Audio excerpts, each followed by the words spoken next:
এদিকে হইচই, হাদির খুনি ধরা পড়িছে ইন্ডিয়াতে। হাদির মৃত্যুর ঘটনা বাংলাদেশের জন্য খুবই গুরুত্বপূর্ণ, কিন্তু প্রশ্ন হইতেছে আসলে কি ধরা পড়িছে হাদির খুনি? এই প্রশ্নে যাওয়ার আগে আমরা কয়েকটা জিনিস দেখে নিই। হাদি আসলে কাদের শত্রু ছিল, কারা হাদি মারছে? হাদি ছিল ভারতীয় আধিপত্যবাদের বিরুদ্ধে বাংলাদেশে এক অনন্য আইকনিক ফিগার। তরুণদের মধ্যে হাদিকে যেভাবে খুন করা হয়েছে, যে পেশাদারি কায়দায় খুন করা হয়েছে, যেভাবে পলায় গেছে খুনি, সেটা কোনো পেশাদার গ্রুপের সাহায্য ছাড়া একদমই করা যাবে না। বাংলাদেশের ব্যাপক অংশের মানুষের মধ্যে ধারণা বাংলাদেশের সামরিক গোয়েন্দা সংস্থা এই খুনের সাথে যুক্ত। এটাও সত্য যে গোয়েন্দা সংস্থাগুলো এই ধরনের কাজ আগেও করছে। উসমান হাদি হত্যার প্রধান আসামি শুটার ফয়সাল কি আদৌ ভারতে গ্রেফতার হয়েছে, তা নিয়ে চলছে সোশ্যাল মিডিয়াতে আলোচনা এবং সমালোচনা। প্রিয় দর্শক, আপনারা জানেন উসমান হাদির হত্যা শুটার ফয়সাল ভারতে পালিয়ে গিয়ে আশ্রয় নিয়েছে। বাংলার জনগণ আমরা সবাই তাকিয়ে আছি কবে এই শুটার ফয়সালকে গ্রেফতার করে উপযুক্ত শাস্তি দিবে। প্রিয় দর্শক, গতকাল থেকে আমরা নিউজ দেখতেছি ভারতে উসমান হাদির খুনি শুটার ফয়সাল গ্রেফতার হয়েছে। এই কথাটা কতটুকু সত্য? প্রিয় দর্শক, এবার পিনাকি ভট্টাচার্য যে গুরুত্বপূর্ণ আলোচনা করেছে, আদৌ কি উসমান হাদির হত্যার শুটার ফয়সাল কি গ্রেফতার হয়েছে? প্রিয় দর্শক, পিনাকি ভট্টাচার্য যে কথাগুলা বলেছে তা শুনে বুঝতে পারলাম যে উসমান হাদির খুনি গ্রেফতার হয়নি, এটা একটা ভুয়া। প্রিয় দর্শক, তিনি যে তথ্য দিয়েছে যা শুনলে রীতিমতো আপনারা অবাক হয়ে যাবেন। প্রিয় দর্শক, আমি বেশি কথা না বলে সরাসরি পিনাকি ভট্টাচার্যর গুরুত্বপূর্ণ কথাগুলা শোনাচ্ছি। আপনারা ধৈর্য সহকারে ভিডিওটি দেখে আপনাদের মূল্যবান মন্তব্য দর্শক কমেন্ট বক্সে কমেন্ট করে জানাতে ভুলবেন না। প্রিয় দর্শক, চলেন আমরা পিনাকি ভট্টাচার্যর গুরুত্বপূর্ণ আলোচনাটুকু শুনে আসি। এরা ধোয়া তুলসী পাতা না, এরা অপরাধী দুর্বৃত্ত সংগঠন এবং এই ধরনের অপরাধমূলক কাজ করতে তারা সিদ্ধহস্ত। এদের পর পর 5 জন প্রধান আজকে খুনের দায়ে পলাতক। ওসমান হাদির খুনি পলা ইন্ডিয়া চলে গেছে, এটা প্রমাণ করার জন্য ওয়াগারের পথ বালক মরে হয়ে গেছিল। এমনকি তাদের ইন্ডিয়ার ছবি এসে পোস্ট করে প্রমাণ করার চেষ্টা করে ইন্ডিয়া পলায় গেছে। ওর কাছে ছবি কেমনে আসলো? যাই হোক, আজকে হাদির খুনি ধরা পড়ছে। ধরা পড়লে তো খুবই আনন্দের কথা। এইবার তাহলে হাদির হত্যার বিচার হবে। এটা যদি জাতীয়ভাবে এত গুরুত্বপূর্ণ একটা হত্যাকাণ্ড হয়, তাহলে গ্রেপ্তারের বিষয়টা কেমনে ডিল করা উচিত ছিল সরকারের, আর কেমন করে ডিল করা হয়েছে এটা একটু আমরা খোঁজ করে দেখি। অবাক হয়ে যাবেন পুরো বিষয়টা জানলে। আসেন আমরা হাদির হত্যাকারীর গ্রেপ্তারের বিষয়ে কি কি অসঙ্গতি আছে সেটা দেখি, তারপর আপনারাই বিচার করেন, নিজের বিবেক বুদ্ধি দিয়ে বিবেচনা করে দেখেন আসলে হাদির হত্যাকারী ধরা পড়ছে কিনা, বা এইটা কোনো সাজানো ঘটনা কিনা। আইএসপিআর বাংলাদেশের পত্রিকাগুলোতে হোয়াটসঅ্যাপে টেক্সট মেসেজ পাঠায় বিবৃতি যে এই গ্রেপ্তার ডিজিএফআই এর গোয়েন্দা তথ্যের ভিত্তিতে করা হয়েছে। মানে ইন্ডিয়ার মধ্যে এমন গোয়েন্দা তথ্য ডিজিএফআই এর কাছে আছে যেটা ভারত সরকারের কাছে নাই। মাইচ্ছে বাবা, মাখায় ফেলাইছে। এই ডিজিএফআই এর তো ডেপুটেশনের রয়ে নিয়ে যাওয়া উচিত। হুদাই হুদাই রয়ে পালে কেন ইন্ডিয়া? তা আইএসপিআর কে উদ্ধৃত করে প্রথম আলো নিউজ করে দেখেন, পরে এটা আবার এডিট করে আইএসপিআর এর কথা মুছে দেয়। এটাও দেখেন, পাশাপাশি দেখেন এডিটর সাহেব, দেখি স্যার কেন মুছে দেয় আর কেনই বা আইএসপিআর এত আগ বাড়ায় কথা বলে? এটা তো একটা সিভিল ইস্যু, মিলিটারি ইস্যু তো না। কথা বলবে স্বরাষ্ট্র মন্ত্রণালয়, বিবৃতি দেবে পুলিশ, আর্মি না। আর্মি তো তারা ধরে নাই হাদির খুনিরে। প্রথম আলোর এডিট করার আগের আর পরের দুইটা নিউজই দেখেন আপনি, এটার কি ব্যাখ্যা? ঢাকা টাইমসে একই কথা বলা হয়েছে যে ডিজিএফ এর তথ্যের ভিত্তিতে এই গ্রেপ্তার হয়েছে। চ্যানেল 24 বলতেছে ডিজিএফ এর ডিজি ইন্ডিয়া গিয়ে চাপ দিছে তাই ধরিছে। দেখেন, ওরে আমার চাপ রে, তো চাপ দিলে যদি ইন্ডিয়া ধরে ফেরত পাঠায় দেয় তো চাপ আগে দেওয়া হইলো না কেন? এই চাপ দেওয়ার জন্য কি ডিজিএফ এর চিফ ইন্ডিয়া গেছিল? আমাদের ভালচুন পাইছে, রাষ্ট্রকে এভাবে চলে। আমাদের ধূর পাইছেন। ডিজিএফ এর কাছে যদি সত্যি গোয়েন্দা তথ্য থাকে তাহলে সেটা বাংলাদেশ পুলিশকে দেবে আগে, তাই তো? এটা তো নিয়ম, এটা তো আইন, এটা তো রীতি। পুলিশ তার চ্যানেলে ইন্ডিয়ার পুলিশকে পাঠাবে। এটা তো জেমস বন্ডের সিনেমা না যে গোয়েন্দা প্রধান যায় আরেকটা দেশে যায় চাপ দেবে আর ওইখানে কাম হয়ে যাবে। আচ্ছা ধরলাম আইএসপিআর এর দাবি অনুযায়ী ডিজিএফ এর সুনির্দিষ্ট তথ্য অনুযায়ী কলকাতার পুলিশ ধরেছে বা পশ্চিমবঙ্গের পুলিশ ধরেছে। সুনির্দিষ্ট তথ্য কথাটা মনে রেখেন, দেখেন আছে তো, তাই না? সুনির্দিষ্ট তথ্য কথাটা আছে নিউজের মধ্যে, তাই না? আচ্ছা, এইবার কলকাতার মিডিয়া এবিপি আনন্দের একটা লাইভ দেখেন, সেখানে কইতেছে সাংবাদিক যখন হাদির খুনিদের ধরে পশ্চিমবঙ্গ পুলিশ তখন তারা কে কারে গ্রেফতার করছে সেটা পুলিশ জানতো না। শুনে নাকি? আর এইটা স্যার দেখাই দেন যে এটা এবিপি আনন্দের পেজ। এবং সেই মতো সেই খবর পাওয়ার পর দুজনকে প্রথমে আটক করে, কিন্তু প্রথমে যারা জানতে পারেননি যে এরা কারা, তাদের দুজনকে আটক করার পর যখন জানতে পারেন বেঙ্গল পুলিশ এসটিএফ, কারণ ইতিমধ্যে তাদের ছবি সার্কুলেট করা হয়েছিল, বিভিন্ন জায়গায় জানানো হয়েছিল, সেখান থেকে জানা যায় যে এই দুজন আর কেউ না, এই দুজন হচ্ছে একেবারে ওসমান হাদি খুনের ঘটনায় যে প্রধান দুই অভিযুক্ত, যার মধ্যে ফয়সাল করিম মাসুদ, যার বাড়ি বাংলাদেশের পটুয়াখালীতে, ফয়সালের ডাকনাম রাহুল, অন্যদিকে আলমগীর হোসেন, যার বাড়ি বাংলাদেশের ঢাকাতে। শুনিছেন, দেখেছেন, সুনির্দিষ্ট তথ্যের ভিত্তিতে ধরলো আর তাদের পরিচয় জানে না। এটা কিছু হইলো? আমাদের ধূর পাইছেন, ভালসুন ভাবিছেন তারপরে আসিফ নজরুল বিএনপির মিডিয়া সেল এআই জেনারেটেড ছবি দিয়ে স্ট্যাটাস মারা শুরু করলো। দেখেছেন একই রকম কেমনে কি? আর এক আছে বাটপাট টাকলা সাদি, চেনেন না? চেনেন না? আরে বাপরে, এটা তো চেনা দরকার।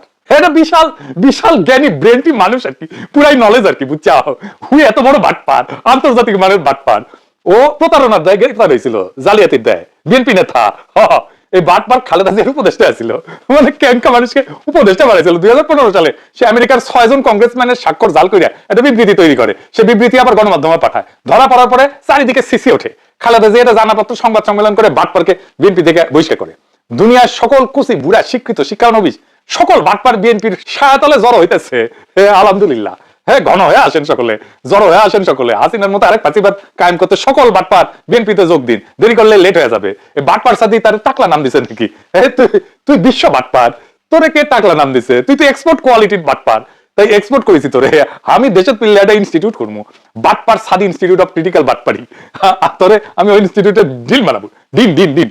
তুই পিএইচডি করাবো সয়াবিন পিল লোক দে। তোর মতো বাটপারি প্রতিভা এত সহজে নষ্ট হয়ে যায়, এটা দেওয়া উচিত না। টাকলা বাটপার চালা জাউরা। যাই হোক, হাদির হত্যাকারী ধরা পড়লে তাকে বিচারের আওতায় আনলে তো বাংলাদেশের আবাল বৃদ্ধ বনিতা খুশি হবে, তাই না? কিন্তু গভীরভাবে চিন্তা করলে আপনি এই সংবাদগুলোতে বেশ কয়েকটা অসঙ্গতি দেখবেন, যা বলছি তার বাইরেও আছে। আসেন আমি অসঙ্গতিগুলো ধরাই দিতেছি। ডয়েসে ভেলের সংবাদে বলা হয়েছে হাদির হত্যাকারীকে আদালতে তোলা হয়েছে। শুনেন আগে। রাহুল ওরফে ফায়জাল, করিম মাসুদ এবং আলমগীর হোসেন বাংলাদেশে ওসমান হাদিকে খুন করে মেঘালয় মারফত বাংলাদেশ থেকে ভারতে আসেন। শনিবার রাত্রে পশ্চিমবঙ্গ রাজ্য পুলিশের এসটিএফ বনগাঁ অঞ্চল থেকে এই দুই অভিযুক্তকে গ্রেপ্তার করেন। তারপর আজকে রবিবার তাদেরকে নিয়ে তাদেরকে কোর্টে পেশ করা হয়। শুনেছেন? অথচ শনিবার রবিবার আদালত বন্ধ থাকে পশ্চিমবঙ্গে, ছুটির দিনে আদালতে তোলা হয়েছে। আচ্ছা, কলকাতা প্রেস ক্লাবের সাবেক সভাপতি কি বলতেছে শুনে। বলতেছে আগামীকাল সোমবার আদালতে তোলা হবে। অনেকদিন ধরেই বাংলাদেশ ওসমান হাদির হত্যাকারীকে খুঁজছিল এবং তাদের যদি আজকে ভারত পশ্চিমবঙ্গের পুলিশ গ্রেপ্তার করে থাকে সেটা নিঃসন্দেহে একটা ইতিবাচক দিক। তবে যেটা শুনেছি সেটা হচ্ছে যেহেতু আজকে রবিবার, আগামীকাল সোমবার আদালত খুললে এদের আদালতে প্রডিউস করা হবে, অর্থাৎ আদালতে পেশ করা হবে। শুনেছেন? তাহলে তারা আদালতে তোলা হয়েছে নাকি হয় নাই বলেন তো?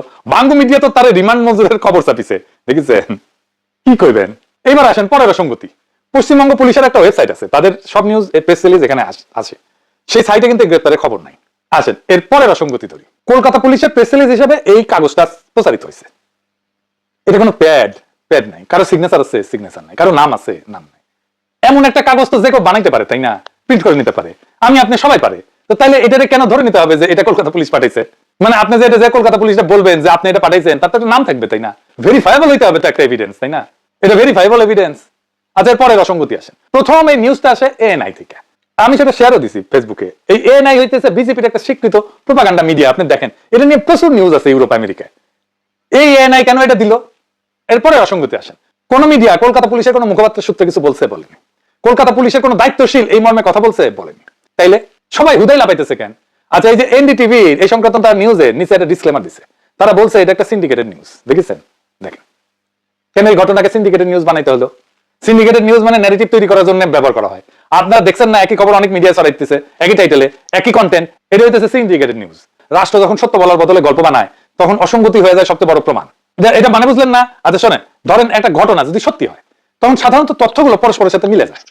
যখন একটা গল্প বানানো হয়, তখন সে গল্প ধরে রাখতে গিয়ে অনেক জায়গায় ফাঁক তৈরি হয়ে যায়। সে ফাঁকগুলোকেই আমি অসঙ্গতি বলছি। আমি অসঙ্গতিগুলো দেখা দিলাম।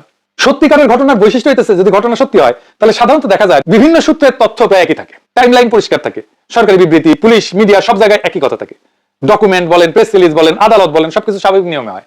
অর্থাৎ ঘটনার ভিতরে স্বাভাবিক একটা ধারাবাহিকতা আছে। কিন্তু গল্প বানালে কি হয়, যদি আগে সিদ্ধান্ত না হয় যে ন্যারেটিভটা চালাইতে হবে, তখন সমস্যা হয়। তখন এক এক মিডিয়া এক এক কথা বলে, টাইমলাইন মেলে না, এক একজন এক এক রকম কথা বলে, ডকুমেন্ট অদ্ভুত লাগে, কে কথা বলবে সেটা পরিষ্কার থাকে না। এই ছোটখাটো ফাঁকগুলো হইতেছে অসঙ্গতি। এই অসঙ্গতি কেন গুরুত্বপূর্ণ? অসঙ্গতি গুরুত্বপূর্ণ কারণ এগুলো দেখায় যে ঘটনার বর্ণনা স্বাভাবিকভাবে তৈরি হয়নি, ন্যাচারালি তৈরি হয়নি, অর্গানিক্যালি তৈরি হয়নি। দেখেন এক্সাম্পল, উদাহরণ, পুলিশ জানে না তারা কাকে ধরতেছে, এবং সেই মতো সেই খবর পাওয়ার পর দুজনকে প্রথমে আটক করে, কিন্তু প্রথমে যারা জানতে পারেননি যে এরা কারা। নিউজেই দেখলেন তো। কিন্তু অন্য দেশে বলা হইতেছে সুনির্দিষ্ট তথ্যের ভিত্তিতে ধরা হয়েছে। দুইটি একসাথে তো সত্য হইতে পারে না, এখানে অসঙ্গতি। যে কোনো তদন্ত এই পদ্ধতি কিন্তু ব্যবহার করে, পুলিশ ব্যবহার করে, ক্রিমিনাল ইনভেস্টিগেটররাও এটা ব্যবহার করে। তদন্তকারী প্রথমে খোঁজে টাইমলাইন কোথায় ভাঙছে, কার বক্তব্য বদলাইছে, কোন তথ্য অন্য তথ্যের সাথে মেলে না, এই অসঙ্গতিগুলো ধরে ধরে ধরে ধরে সত্য বের করা হয়। তাই কোনো পক্ষ যদি সত্য না বলে একটা গল্প তৈরি করে, তাহলে সেই গল্পের মধ্যে অনেক জায়গায় ফাঁক থাকবে, কথা মিলবে না। আর সেই না মেলা জায়গাগুলাই মানুষকে বুঝতে সাহায্য করে যে ঘটনার ভিতরে কিছু গোপন করা আছে। এরপর একটা ইন্টারেস্টিং জিনিস বলি, ডিজিএফআই সুনির্দিষ্ট তথ্যের ভিত্তিতে যদি ধরা হয়ে থাকে, তাইলে দেখেন ডয়েচে ভেলে বলতেছে তারা বাংলাদেশে ঢোকার প্রস্তুতি নিচ্ছিল। শোনেন আগে। তারা চেয়েছিলেন এই বনগা থেকে আবার সীমান্ত পার হয়ে বাংলাদেশে ফিরে যেতে। সেই সময় খবর পেয়ে তাদের একটা অভিযান চালানো হয় এবং শেষ পর্যন্ত তারা গ্রেপ্তার হয়। শুনিছেন, ধরেন সাধারণ স্বাভাবিক কাণ্ডজ্ঞান এখানে প্রয়োগ করেন। স্বাভাবিক কাণ্ডজ্ঞান কি বলে? বাংলাদেশি পুলিশ তো ঠাসিকে আমাদের বর্ডারের মধ্যে বসে থাকবে, ও নিজে নিজে বর্ডার পার হলে ক্যাক করে ধরবে, এটাই তো সহজ। এখন তো নানা আন্তঃরাষ্ট্রীয় প্রোটোকলের মধ্যে দিয়ে যাইতে হবে। কেন বাংলাদেশে ঢোকার পরে ধরলো না? সে যদি বাংলাদেশে ঢুকবে প্রস্তুতি নিয়ে থাকে, তাহলে সে ঢুকুক আস্তে আস্তে, আমরা ধরি, কোনো গ্যাঞ্জাম নাই। কলকাতার মধ্যে কেন ধরতে হবে? ইন্ডিয়ার মধ্যে কেন ধরতে হবে? তবে কলকাতা প্রেস ক্লাবের সভাপতি কথা একটা হিন্ট আছে, সে বলতেছে এটা দুই দেশের সম্পর্কের উন্নয়ন হবে। শোনেন, আজকে প্রথম ধরা পড়ে একটা বড় সাফল্য আমি বলবো, এবং নিঃসন্দেহে এটা ভারত বাংলাদেশের সম্পর্কের ক্ষেত্রে একটা গুরুত্বপূর্ণ ভূমিকা পালন করবে। তার মানে এই ধরার গল্পটার মধ্যে একটা এজেন্ডা আছে, থাকতেই পারে দুই দেশের সম্পর্ক উন্নয়নের একটা চেষ্টা। তাই এত নাটক। একটা জিনিস ভালো হয়েছে যে ফয়সালকে বের করতেই হবে, তারা গ্রেপ্তার দেখাইতেই হবে। কিন্তু এই প্রশ্ন রেখে গেলাম, কেন এত অসঙ্গতি তার গ্রেপ্তারের? তারপর তোরা জিজ্ঞাসাবাদ করা হবে, এই জায়গাটাই প্রশ্ন। স্বচ্ছতার সাথে সেই জিজ্ঞাসাবাদ যেন শেষ হয়, একটা নিরপেক্ষ কমিশনের সামনে জিজ্ঞাসাবাদ করতে হবে। কারণ গোয়েন্দা সংস্থার সংশ্লিষ্টতার সন্দেহ যখন সমাজে আছে, অনেকে যখন বিশ্বাস করে, এটা মনে করে, অনুমান করে, এই জিজ্ঞাসাবাদকে ট্রান্সপারেন্ট বা স্বচ্ছ করতেই হবে। যদি সত্যি খুনি ধরা পড়ে থাকে, তাহলে সত্য বের হওয়া উচিত। কিন্তু যদি এই গ্রেপ্তার একটা রাজনৈতিক ন্যারেটিভ বা গল্প তৈরির অংশ হয়, তাহলে সেটাও একদিন প্রকাশ পাবে। প্রশ্ন শুধু একটাই, সত্য কি বের হবে? আমাদের সত্য জানতে হবে, কেন হাদিকে খুন করা হয়েছিল, কে হাদিকে খুন করছিল। এই সত্য বের না করা পর্যন্ত আমরা শান্ত হব না। ইনকিলাব। প্রিয় দর্শক, এই যে পিনাকি ভট্টাচার্যর কথাগুলা শুনেছেন, তিনি যে কথাগুলা বলেছে উসমান হাদির হত্যার প্রধান আসামি শুটার ফয়সালকে নিয়ে, আরো কয়েকজনকে নিয়ে যে কথাগুলা বলেছে, এই কথাগুলা কতটুকু সত্য হতে পারে দর্শক, সেটা আপনারা কমেন্ট বক্সে কমেন্ট করে জানাতে ভুলবেন না। ভিডিওটা সর্বোচ্চ পরিমাণ শেয়ার করে সবাইকে দেখার সুযোগ করে দিবেন। যদিও উসমান হাদির হত্যার প্রধান আসামি শুটার ফয়সাল গ্রেফতার হয়েও থাকে, তাহলে তাকে দ্রুত বাংলাদেশে এনে তাকে সর্বোচ্চ শাস্তি দেওয়া হোক, এটাই আমরা দেখতে চাই। প্রিয় দর্শক, আপনার মন্তব্য কমেন্টে জানিয়ে যাবেন। প্রিয় দর্শক, এই ভিডিও থেকে আমরা বিদায় নিতে যাচ্ছি। পরবর্তী কোনো একটা ভিডিওতে আপনাদের সাথে দেখা হবে। আসসালামু আলাইকুম।